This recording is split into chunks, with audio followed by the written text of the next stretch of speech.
बच्चों हम लोग अभी तक बैलेंस्ड फोर्स की बात कर रहे थे। बैलेंस्ड फोर्स वाले क्वेश्चन कर रहे थे और उसमें नॉर्मल रिएक्शन पे बेस्ड प्रॉब्लम हम लोगों ने कर लिया था। मतलब बैलेंस्ड का मतलब ऑब्जेक्ट रुका हुआ हो, रेस्ट में हो। तो ऐसे प्रॉब्लम को हम लोगों ने किया जिसमें केवल नॉर्मल रिएक्शन इन्वॉल्व था अभी तक। मतलब स्टैटिक स्टेट में तो रहेगा ही ब्लॉक, लेकिन प्रॉब्लम जितना भी आप लोगों ने अभी तक पढ़ा है उसमें केवल नॉर्मल रिएक्शन बेस्ड क्वेश्चन आए हैं। अब मैं थोड़ा इन्वॉल्व करना चाहता हूँ स्ट्रिंग फोर्स। टेंशन आपने पढ़ा हुआ है शुरुआत के लेक्चर में। स्ट्रिंग फोर्स का भी प्रॉब्लम। स्ट्रिंग मतलब टेंशन फोर्स की बात किया जाए, ये भी इन्वॉल्व हो प्रॉब्लम में, इस पे बेस्ड क्वेश्चन स्ट्रिंग भी इन्वॉल्व हो जाए तो मतलब बस कुछ ज़्यादा है नहीं। मतलब इक्विलिब्रियम वाले प्रॉब्लम ही अभी तक हम लोग कर रहे हैं, तो बात तो क्लियर है कि उसमें एक ऑब्जेक्ट रेस्ट में दिखेगा। तो देखो ऑब्जेक्ट रेस्ट में दिखेगा तब आप कंक्लूड करोगे कि ये इक्विलिब्रियम वाला है। हम इक्विलिब्रियम पढ़ रहे हैं तो ऑब्जेक्ट रेस्ट में रहेगा। एग्ज़ाम में क्वेश्चन में नहीं लिखा रहेगा हमेशा, कई बार ऑब्ज़र्व करना होता है। जैसे मैं आपको बोलूँ कि आपसे ये बोल रहा हूँ कि ये सीलिंग है, ये वॉल है, यहाँ से एक स्ट्रिंग है, स्ट्रिंग से एक 5 kg का ब्लॉक ऐसे लटका हुआ है और आपसे पूछा जा रहा है find tension in the string. ठीक है, स्ट्रिंग वाले क्वेश्चन में इसी प्रॉब्लम का अगर मुझे एफबीडी बनाना हो तो मैं आपको, अगर जो बच्चा पढ़ रहा है, मैं बोल के चल रहा हूँ कि सारे बच्चे लेक्चर नोट्स को मतलब शुरुआत से पूरा वीडियो एनएलएम देख रहे हैं तो एनएलएम समझ में आने के लिए शुरुआत से वीडियो देखना ज़रूरी है। शुरू के सारे लेक्चर देख डालो। शुरू के सारे लेक्चर अगर आप देख डालोगे तभी जाके धीरे धीरे फील आएगा। और रटना नहीं है, फील के साथ पढ़ना है पूरा। ठीक है, तो शुरुआत की वीडियो देखना ज़रूरी है। मैं आपको बोल रहा हूँ कि आपको टेंशन बताना है तो वहाँ पे देखो मैं एक्सप्लेन किया था, बहुत ढंग से एक्सप्लेन किया था। वो वीडियो देख लेना, स्ट्रिंग वाले शुरू के पहला या दूसरा तीसरा वीडियो है। और मैं कह रहा हूँ बार बार कि एक दो बार वीक में संडे आए तो एक दो बार जितना एनएलएम चल रहा है, जैसे जो चैप्टर चल रहा है उसका पूरा पूरा वीडियो देख डालो दिन भर में, कॉन्फिडेंस लाने के लिए थोड़ा स्पीड बढ़ा के। जैसे में क्या होता है, बार बार देखोगे चीज़ें याद होंगी, तब एक बार में भूल जाता है कई बार। अब ये स्ट्रिंग है, मैं वहाँ पे आपको बताया था, दोबारा बता रहा हूँ। स्ट्रिंग वाले प्रॉब्लम में आपको हमेशा एफबीडी बनाते समय, देखो एफबीडी बनाऊँ अगर मैं, अब इस ब्लॉक का एफबीडी अगर मैं बनाने जाऊँगा, ब्लॉक का एफबीडी, तो एक बड़ा कॉमन सेंस का प्रश्न आपसे पूछूं कि ये ब्लॉक अगर हवा में ऐसे लटका हुआ है, ये तो सबको पता है, दिख रहा है सीधा सीधा, हवा में ऐसे लटका है, तो अगर ये स्ट्रिंग ना होता तो ये नीचे गिर जाता, क्योंकि इसका वेट है 50 न्यूटन। उसके बावजूद भी ये हवा में लटका है, तो अगर वेट हमें पता होता है नीचे होता है और नीचे ये जा नहीं रहा है, तो कोई ना फोर्स है जो ऊपर की तरफ लग रहा होगा और उतना ही लग रहा होगा जितना इसका वेट है। तभी तो अगर ज़्यादा लग रहा होता तो ये ऊपर चला जाता। यही अगर हवा में ऐसे लटका है तो इसका मतलब है कि ये दोनों उंगलियों से मेरे ऊपर की तरफ उसके वेट के बराबर लग रहा है, क्योंकि अगर ज़्यादा लगेगा तो ऊपर चला जाएगा, कम लगेगा नीचे आ जाएगा। तो ये ब्लॉक, पहले तो एकदम रिलैक्स होकर समझो, ये ब्लॉक अगर हवा में ऐसे लटका है, दुनिया में कोई भी ऑब्जेक्ट ऐसे हवा में छोड़ दो तो रुकेगा नहीं, वो नीचे गिर जाएगा। अगर ये नीचे नहीं गिर रहा है, इसका वेट है कुछ, उसके बावजूद भी नीचे नहीं गिर रहा है, तो इसका मतलब है, ये कॉमन सेंस बोलता है कि इसके वेट के बराबर ऊपर फोर्स लग रहा होगा। और ये कहाँ से कनेक्टेड है? आप नॉर्मल रिएक्शन पढ़े हो, मैं बोला था नॉर्मल रिएक्शन तब आता है जब कहीं से कांटेक्ट हो। तो कांटेक्ट वगैरह कहीं दीवार वगैरह अर्थ से तो कांटेक्ट है नहीं, ये हवा में लटका है, तो कांटेक्ट नॉर्मल रिएक्शन तो नहीं है कहीं से। इस प्रॉब्लम में अंतर है। देखो ये ग्राउंड पे रखा था 5 kg, ये ग्राउंड पे रखा था तो कांटेक्ट फोर्स की वजह से वो रुका था, ठीक है। ये प्रॉब्लम हवा में ऐसे लटका है। तो बच्चों, तो एक पक्की बात है कि इसका वेट तो नीचे 50 न्यूटन तो लग ही रहा है, उसके बावजूद भी ये हवा में लटका है। तो इसका मतलब स्ट्रिंग जो है, स्ट्रिंग ही एकमात्र इससे कनेक्टेड है। तो स्ट्रिंग जो है ऊपर की तरफ इस पर फोर्स लगा रहा होगा, जिसको टी बोलते हैं। स्ट्रिंग में जो फोर्स होता है उसको टी बोलते हैं, टेंशन। और कांटेक्ट में आने की वजह से जो लगता है फोर्स, उसे क्या कहते हैं? Normal reaction. ये किसी के कांटेक्ट में नहीं है, जैसे ऑब्जेक्ट अर्थ पे रखा हो उसमें कांटेक्ट होता है, यहाँ पे कोई कांटेक्ट नहीं है। तो मैं बता दूँ आपको, ध्यान से सुन लो कि स्ट्रिंग जब भी दिखाई दे, आपको याद भी रहना चाहिए और ये रटा भी हो एकदम। अभी लॉजिक समझ में आ गया। स्ट्रिंग यानी स्ट्रिंग पे फोर्स ऐसे लग रहा होगा स्ट्रिंग के द्वारा। ये किसके द्वारा लग रहा है? ये ऑब्जेक्ट पर लग रहा है स्ट्रिंग के द्वारा। और स्ट्रिंग पर क्या लग रहा होगा? स्ट्रिंग का अगर एफबीडी बनाना चाहूँ मैं, स्ट्रिंग का एफबीडी बनाना चाहूँ, ये तो ऑब्जेक्ट पे टेंशन अगर ऐसे लग रहा है तो स्ट्रिंग पे टेंशन नीचे लग रहा होगा। बोलो भाई। और स्ट्रिंग पे टेंशन नीचे लग रहा होगा, ये टेंशन कौन लगा रहा होगा? ये ऑब्जेक्ट लगा रहा होगा। Every action has equal and opposite reaction, ठीक है। स्ट्रिंग पे टेंशन नीचे लग रहा होगा क्योंकि ऑब्जेक्ट पे ऊपर लग रहा है, तो इस पे नीचे लग रहा होगा, तभी तो ये दोनों मिलके आपस में यहाँ पे कांटेक्ट में, रेस्ट में है। अब ये स्ट्रिंग में अकेला टेंशन लगेगा तो पक्का है कि ये नीचे गिर जाना चाहिए। तो आपको पता है कि ये ऊपर से कौन बचाए पड़ा है, तो ऊपर से स्ट्रिंग पे कौन फोर्स लगा रहे हैं। इसको थोड़ा अलग से करके हम दिखाए, थोड़ा दूर करके सीलिंग को ऊपर दिखा दे, तो ऊपर वाले एंड पे कौन फोर्स लगा रहा होगा? इसको स्ट्रिंग के रोक के पड़ा होगा, सीलिंग। ये फोर्स बाय सीलिंग, और सीलिंग पे नीचे की तरफ फोर्स लग रहा होगा, पूरे फोर्स का डिस्ट्रीब्यूशन समझो। देखो ऐसे है, एकदम रिलैक्स होके। ये ऐसे ब्लॉक है, हवा में लटका है, हवा में है तो इसका वेट तो इतना है, उसके बावजूद भी ये हवा में है, तो इसका मतलब है कोई ना कोई इसके वेट के बराबर फोर्स लग रहा होगा ऊपर, तभी तो वो रुका है, ठीक है। अगर मान लिया ये लगा है तो यानी ब्लॉक पर ऊपर की तरफ फोर्स लग रहा होगा। टेंशन के द्वारा लगने वाले फोर्स को टी से डिनोट करते हैं। ऊपर की तरफ टी लग रहा है, तो यहाँ पे देखा जाए तो ये टी कौन लगा रहा है? ये टी किस पर लग रहा है? ब्लॉक पे लग रहा है। किसके द्वारा लग रहा है? टेंशन स्ट्रिंग के द्वारा लग रहा है। तो स्ट्रिंग, एवरी एक्शन है इक्वल एंड अपोजिट रिएक्शन। अगर ये स्ट्रिंग के द्वारा ब्लॉक पे लग रहा है तो ब्लॉक भी स्ट्रिंग पे लगा रहा होगा। Every action is equal and opposite reaction. अब स्ट्रिंग की कहानी सुनो। स्ट्रिंग पे अगर एक फोर्स नीचे लग रहा है, समझो स्ट्रिंग पे अगर रस्सी को नीचे से लटकते हो तो ऊपर सीलिंग पे उसका प्रभाव जाता है ना, इफेक्ट नीचे की तरफ। तो सीलिंग और रस्सी वहीं का है, तो रस्सी को भी कोई होल्ड किया होगा ना, ऊपर ऐसे पकड़ा होगा ना। और वो कौन पकड़ा है? रस्सी को। ये सीलिंग के द्वारा लग रहा है फोर्स रस्सी पर, और सीलिंग पे उतना नीचे की तरफ लग रहा होगा। पूरी बात क्लियर है? फोर्स का डिस्ट्रीब्यूशन यहाँ से यहाँ तक कैसे है, ये बात समझ में आया? एक होता है डिस्ट्रीब्यूशन समझना, पूरा फील लेना। दूसरी बात होती है क्वेश्चन सॉल्व करना। एक तो फील लेने की बात होती है, दूसरा होता है क्वेश्चन हमें सॉल्व भी तो करना है जल्दी जल्दी। फील तो आ गया, अब बात आई क्वेश्चन सॉल्व करने की। तुरंत एफबीडी बनाया, एफबीडी बना के आंसर बोल दिया टी इक्वल टू 50 न्यूटन। मैं कहूँगा कि एफबीडी बना दिया, ये कर लिया। मैं कहूँगा स्ट्रिंग वाले प्रॉब्लम में बेटा आप क्या किया करो कि जहाँ स्ट्रिंग दिखाई दे, एक तरीका आप समझो। एक तो सब कहानी पूरा फील वाली बात हो गई। अब करने का तरीका कि स्ट्रिंग जहाँ दिखाई दो, स्ट्रिंग में फोर्स दिखा दिया करो अंदर की तरफ, रस्सी में अंदर की तरफ फोर्स दिखाया करो, और दोनों बराबर टी टी।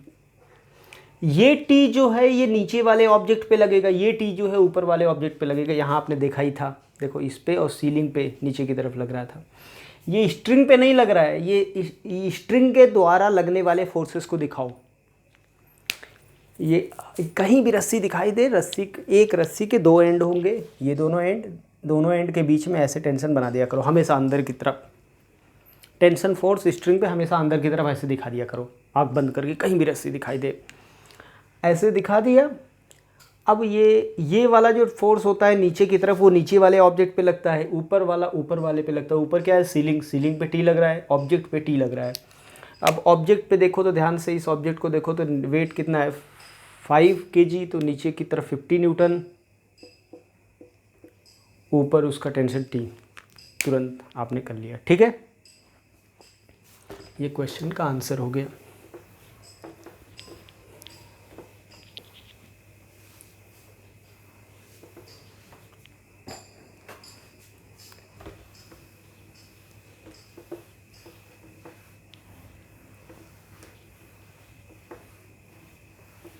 एक इसी में मैं आपको और क्वेश्चन बोलूँ,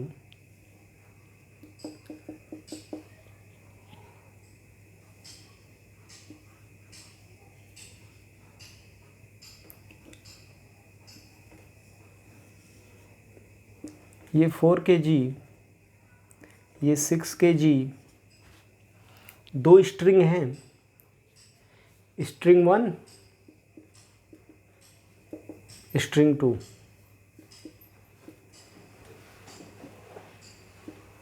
find tension in both the string.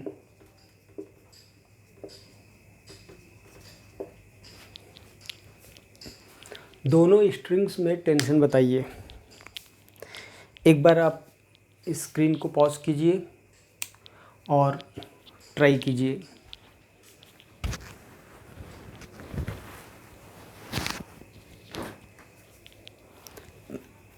उसके बाद मैं बता रहा हूँ। देखो, एक तो पहला तरीका कि मैं बताऊँ, एकदम पूरा फोर्स का यहाँ से यहाँ तक डिस्ट्रीब्यूशन करके दिखा रहा हूँ। FBD क्या बताता है, पूरा एकदम क्रिस्टल क्लियर फोर्स को डिस्ट्रीब्यूट कर देता है। तो एक तो FBD बना दो, 4 kg का FBD ऑफ 4 kg।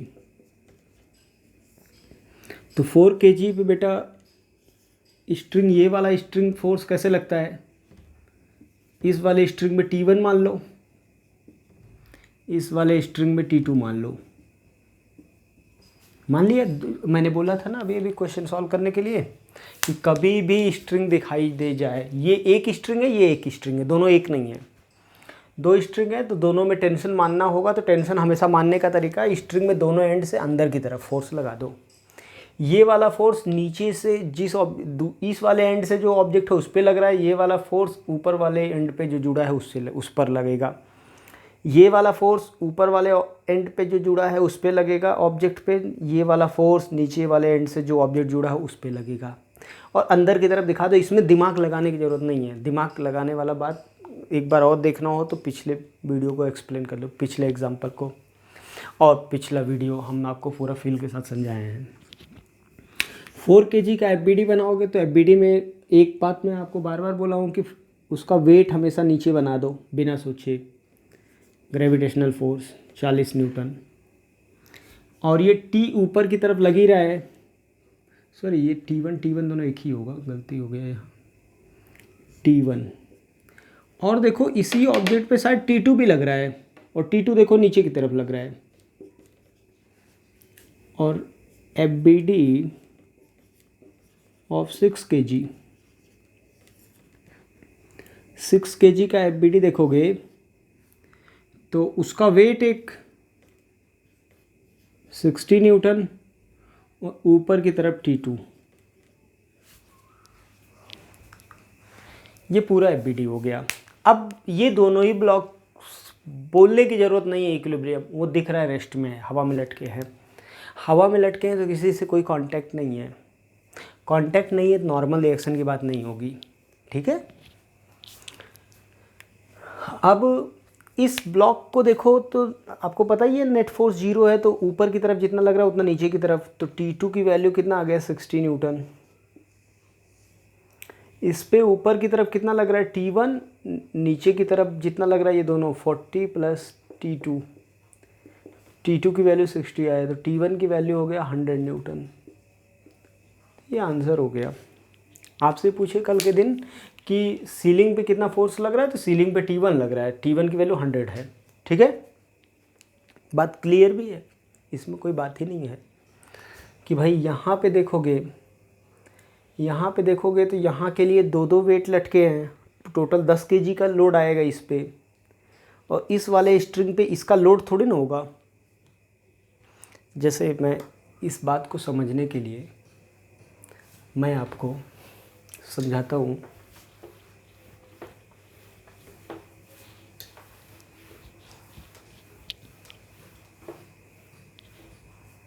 एक एग्जांपल से,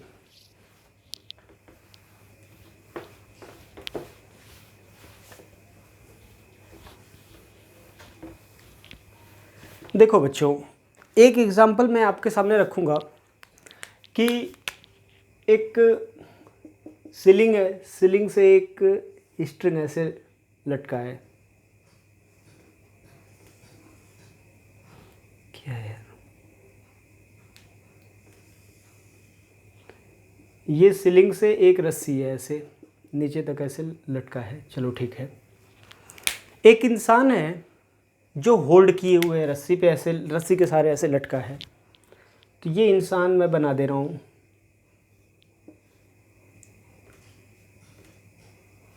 ये बेचारा ऐसे पकड़ के रस्सी के सहारे होल्ड करके ऐसे लटका है, ठीक है। अब मैं बोलूँ कि जैसे एक रस्सी अगर हो,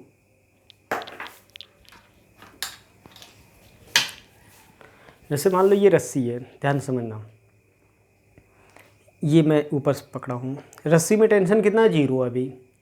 यहाँ पे मैं ऐसे पकड़ूँ ऐसे, और अब देखो ऊपर टाइट हो गया। अगर ऊपर मैं पकड़ूँगा, देखो अगर नीचे लो, नीचे देखो, नीचे कोई प्रभाव नहीं है, इसी बीच में, इन दोनों के बीच में ही सारा फोर्स लग रहा है।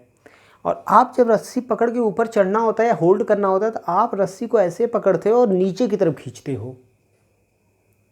अब ऐसा नहीं होता कि रस्सी पकड़ के ऐसे ऊपर कर दिया और ऊपर चढ़ जाओ, ऐसे कभी कोई नहीं चढ़ता। कभी भी किसी को रस्सी पे ऊपर चढ़ना होता है तो रस्सी देखो आप कैसे पकड़ते हो, ऐसे होल्ड करते हो और नीचे की तरफ खींचते हो, तब आप ऊपर जाते हो। कभी आपने फील किया हो तो इस बात को ऐसा होता है। और जहाँ पे पकड़ते हो वहाँ से नीचे खींचते हो, तो जहाँ आप पकड़े हो उससे और सीलिंग के बीच ही टेंशन डेवलप होता है, बस नीचे नहीं आता कोई टेंशन। देखो ये, और ऐसा कोई कर नहीं सकता कैसे लगा दे फोर्स रस्सी पे, यानी फोर्स नीचे लगाते हो। तो मैं इस इंसान का, ये मान लो नॉर्मली अपना इंसान 50 केजी का है, और ये सीलिंग ए पॉइंट है रस्सी का, ये जहाँ पे होल्ड किया है बी पॉइंट है, ये सी पॉइंट है।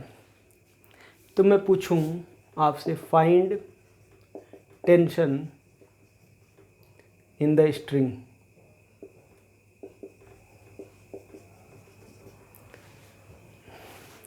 तो यहाँ पे हर जगह टेंशन यूनिफॉर्म नहीं है, इस बात को समझो। अगर ये जो प्रॉब्लम था कि यहाँ से ब्लॉक लटका है, तो यहाँ पे यूनिफॉर्म था, यहाँ हर जगह टेंशन 50 न्यूटन था, चाहे यहाँ से यहाँ, तो हम आराम से ऐसे बना दिए।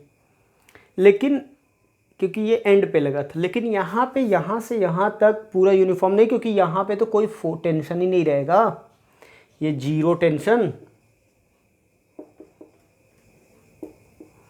आप अभी पूरा बताया। तो आप जैसे रस्सी का एफबीडी बनाओगे तो रस्सी पे क्या हो रहा है,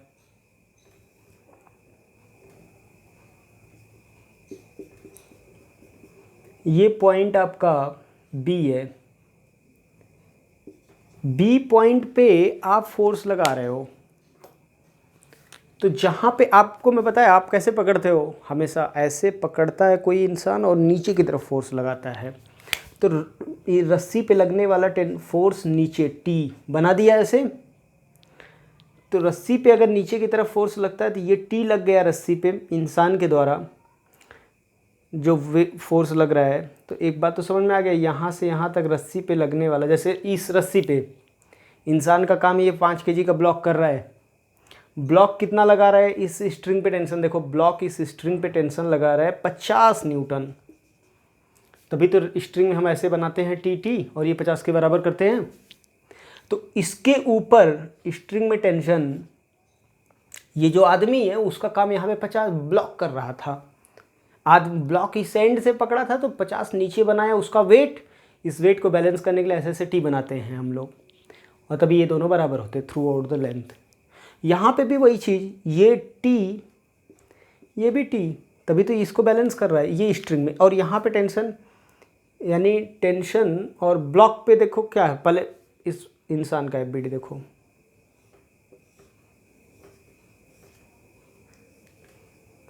इसका हाथ बनाया, इंसान ने स्ट्रिंग पे टेंशन नीचे लगाया और इंसान पे एवरी एक्शन है equal and opposite reaction, tension ऊपर लगेगा, तभी तो इसका वेट है भाई 500 न्यूटन। अब ब्लॉक देखो, तभी तो आप रेस्ट में रहते हो, तभी तो आप रेस्ट में रहोगे, होल्ड किए रहोगे, क्योंकि आपका वेट नीचे लगता है, कोई तो फोर्स है जो ऊपर लगा रहा है, तभी तो आप रुके रहते हो रस्सी पकड़ के।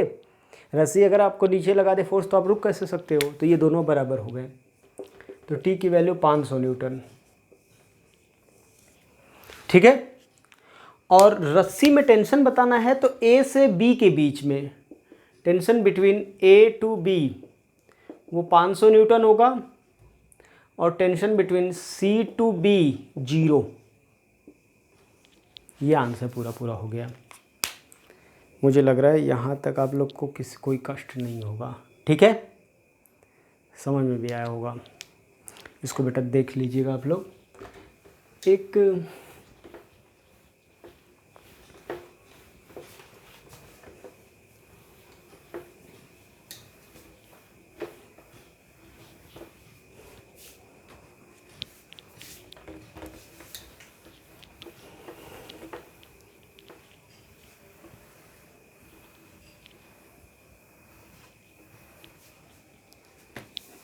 आप लोगों से मैं एक क्वेश्चन बस और कराना चाहूँगा कि ये स्ट्रिंग है,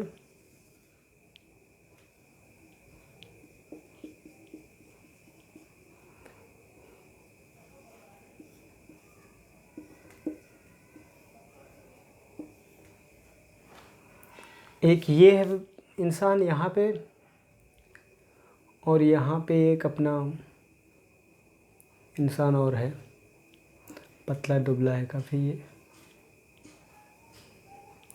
ये 10 केजी का है, ये 50 केजी का है।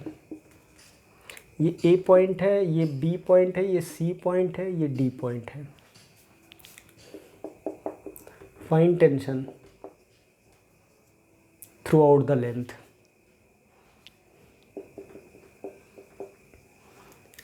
अब वही क्वेश्चन फिर से, प्रॉपर एफबीडी बनाना सीख लो बस। अब जहाँ पे इंसान होता है आपको समझ में आता है, एफबीडी बनाएंगे।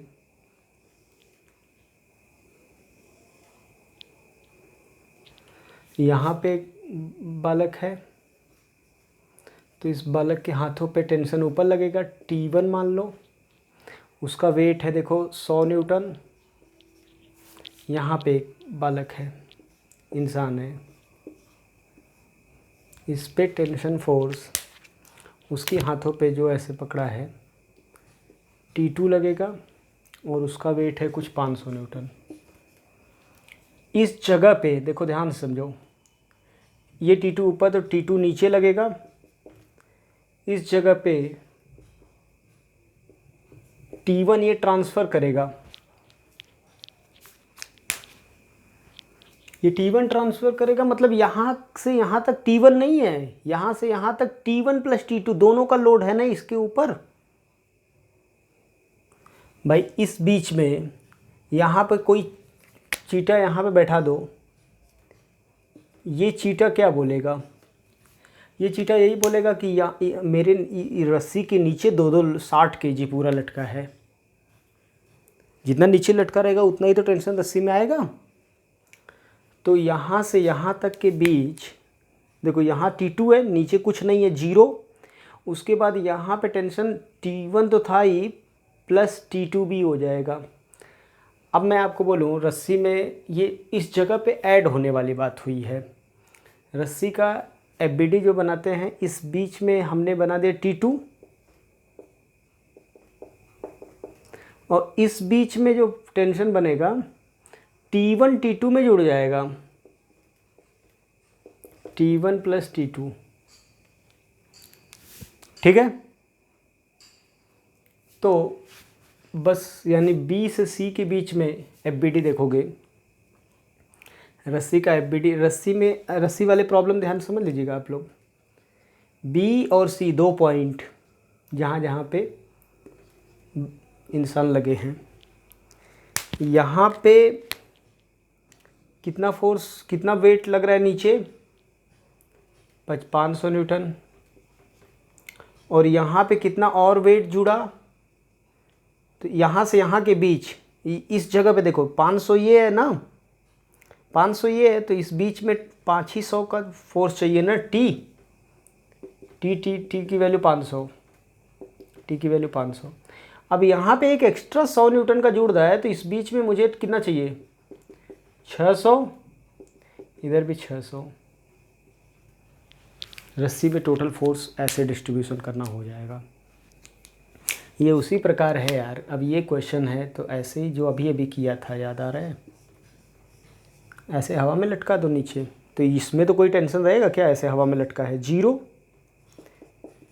ये 50 kg मान लो, तो इस बीच आप कितना बोलोगे, 50 न्यूटन, यहाँ पे 10 kg का लटका दो भार, तो ये 50 हो चुका है, तो इसका FBD जब बनाओगे तो आ जाएगा, ठीक है।